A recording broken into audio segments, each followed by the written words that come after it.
सुप्रभात बच्चों।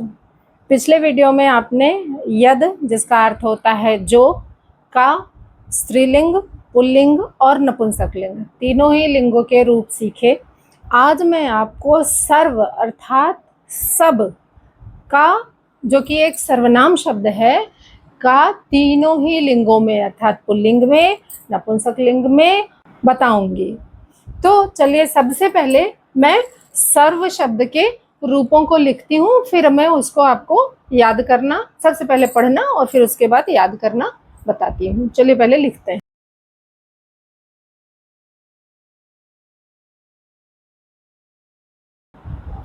तो ये छात्रों सर्व अर्थात सब का पुल्लिंग का शब्द रूप है।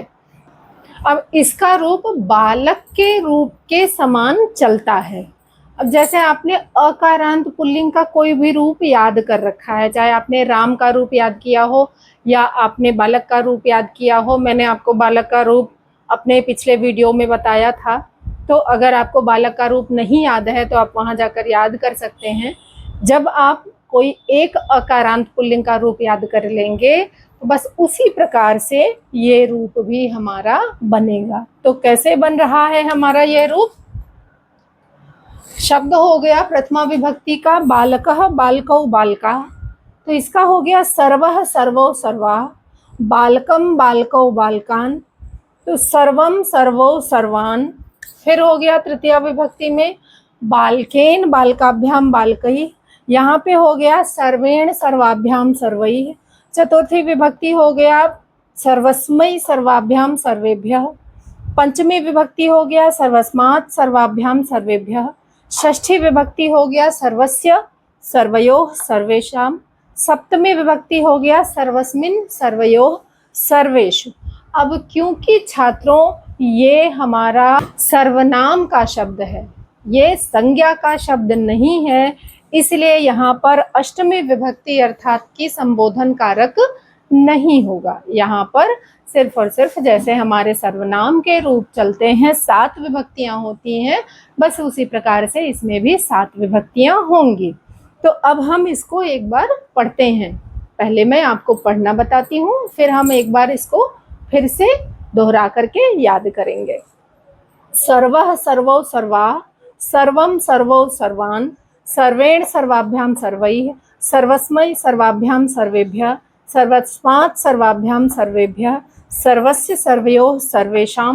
सर्वस्मिन्, सर्वयोः, सर्वेषु। अब अगर मैंने कहा कि बालक का रूप हमें याद हो तो हम कैसे इसका रूप बनाएंगे?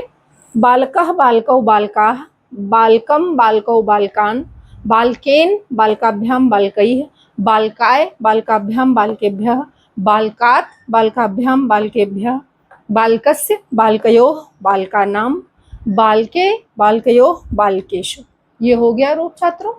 तो आपको जिस प्रकार से आप अकारांत पुल्लिंग का रूप याद करेंगे, बस उसी प्रकार से आपको इस शब्द का रूप भी बनाना होगा। हाँ, ये ध्यान में आपको रखना पड़ेगा क्योंकि ये हमारा संज्ञा शब्द नहीं है, ये सर्वनाम शब्द है, तो इसमें संबोधन कारक अर्थात अष्टमी विभक्ति का प्रयोग नहीं होगा। तो चलिए एक बार मैं फिर से इस रूप को आपको पढ़ के सुनाती हूँ, मेरे साथ आप इसको पढ़िए और याद करिए। प्रथमा विभक्ति सर्व, सर्वो, सर्वा। द्वितीय विभक्ति सर्वम, सर्वो, सर्वान्। तृतीय विभक्ति सर्वेण, सर्वाभ्याम, सर्वैः। चतुर्थी विभक्ति सर्वस्मै, सर्वाभ्याम, सर्वेभ्यः। पंचमी विभक्ति सर्वस्मात्, सर्वाभ्याम, सर्वेभ्यः। षष्ठी विभक्ति सर्वस्य, सर्वयोः, सर्वेषां। और सप्तमी विभक्ति सर्वस्मिन्, सर्वयोः, सर्वेषु। तो ये तो बच्चों हमारा सर्व शब्द का पुल्लिंग शब्द का रूप हो गया।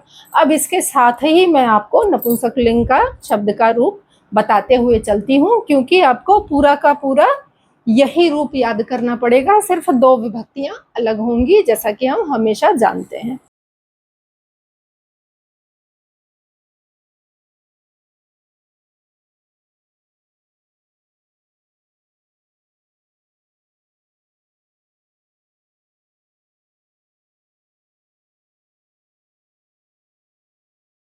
तो ये छात्रों हमारे 2 विभक्ति के शब्द हो गए।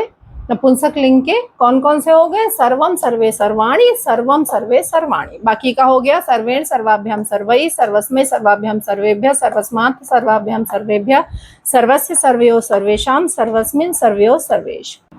अब छात्रों मैं आपको यहाँ पर एक पुल्लिंग शब्द का वाक्य प्रयोग करके समझाती हूँ, ठीक है।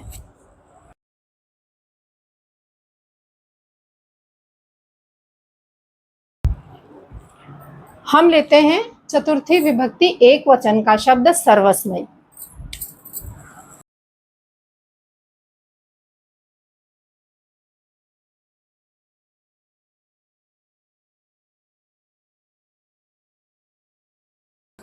शब्द क्या हो गया बच्चों? हो गया सर्वस्मय नमः। अब आप देखिए चतुर्थी विभक्ति कौन सा कारक होता है और कौन सा, यदि एक वचन है तो कितने वचन एक वचन हो गए, तो क्या शब्द बनेगा, ये आप मुझे बताएंगे कमेंट में कि आपको समझ में आ गया। क्योंकि मैं हर बार आपको कारक और विभक्तियां बताती चलती हूँ कि चतुर्थी विभक्ति है तो कौन सा कारक है। तो अब आपकी बारी है, आप मुझे बताएंगे। मैं इसका अर्थ आपको बता देती हूँ। सर्वस्मय का अर्थ होता है सभी को नमस्कार है या सबको नमस्कार है। तो इसका अर्थ हो गया सभी को नमस्कार